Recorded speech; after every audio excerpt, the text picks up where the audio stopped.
So, your wrist hurts. I'm going to explain to you how to get rid of the problem with 2 very effective exercises and 1 pressure point. I'm Liebscher Bracht, and I'm going to explain to you, first of all, why in most cases wrist pain occurs. There are thousands of explanations. Our experience tells us the following. You have the extensors and flexors doing this and that with your wrist.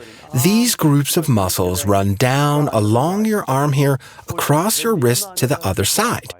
And if we work on our keyboards all the time and don't move our wrist in the other direction to give them a good stretch, then these muscles and fascia become shorter, less flexible, and tensions increase. And with increasing tension comes pain.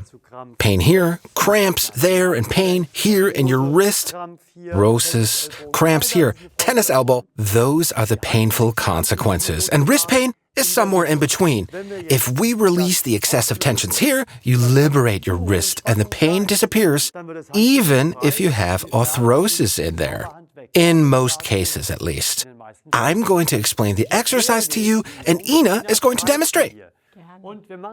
And Ina, we're doing the exercise in a way that our viewers at home can follow in real time. So get ready at home. Get a little table or a chair in front of you. Ina, please place your hand palm down on the table. This is the position we start at. And then we rotate the hand outwards until the fingers point at your right knee. Now, should your problem be on the left side, then use your left hand accordingly. Most of the time, you could feel some tension here. This tension here, for example, often leads to carpal tunnel syndrome. You may have heard about it, tingling in your fingers, numbness, and pain. Or take tendinitis. That's all because the muscles and fascia are under excessive tensions. And that leads to these diagnoses. So we take the position. Your arm has to be completely locked. Lock your elbow. And in this position, you slowly walk back. But your wrist has to stay put and not lift. It has to stay down. Step back a bit more. Now we're doing this in real time. Breathe in and out deeply and move backwards. And while you do that, you apply axial force on it. You use your body to push your arm downwards, and that keeps your hand, the ball of your hand, from lifting.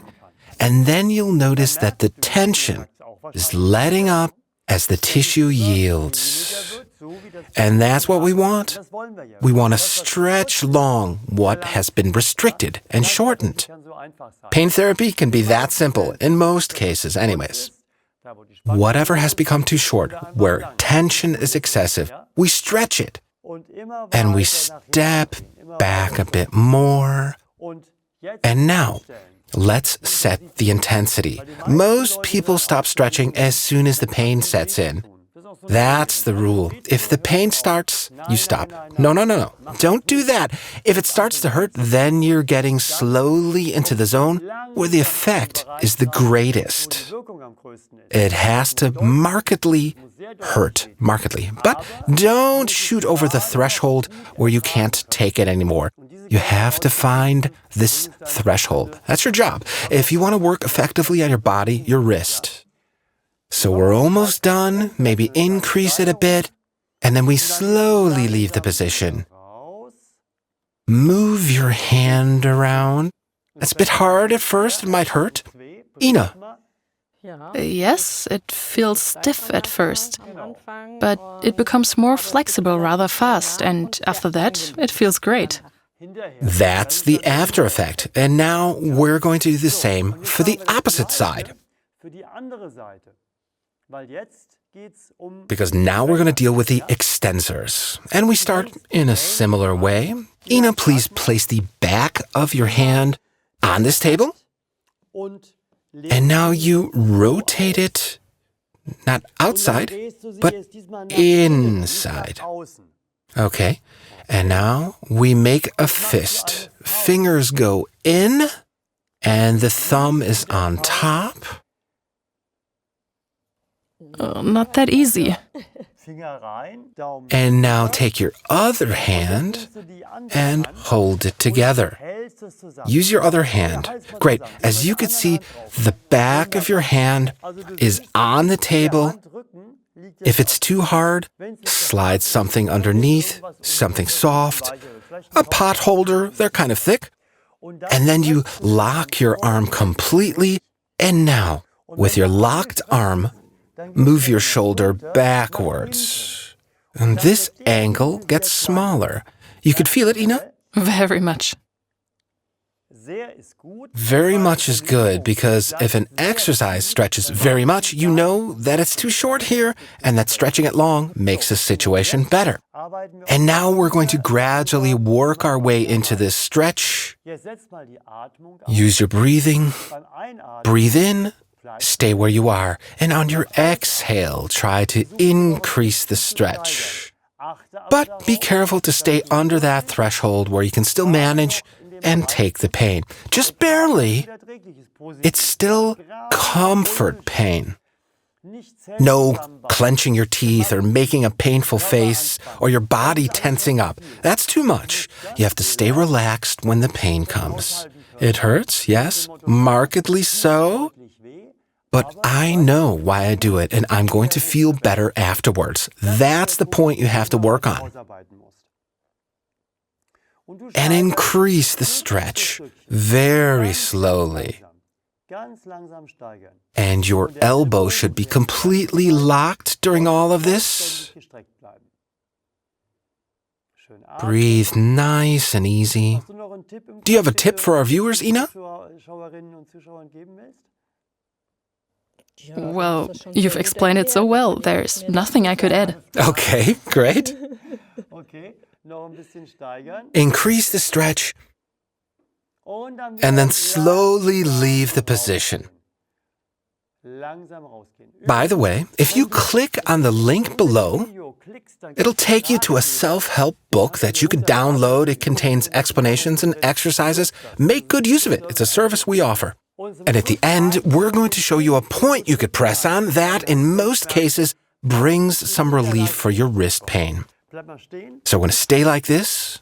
And now we're going to use our pressure tool with the round base grip and the flat top.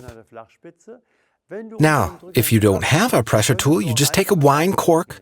It may be a bit smaller. Click up here for more information on our osteopressure tool, but a wine cork will do the job until you have the real pressure tool. Now we're going to show you on this side.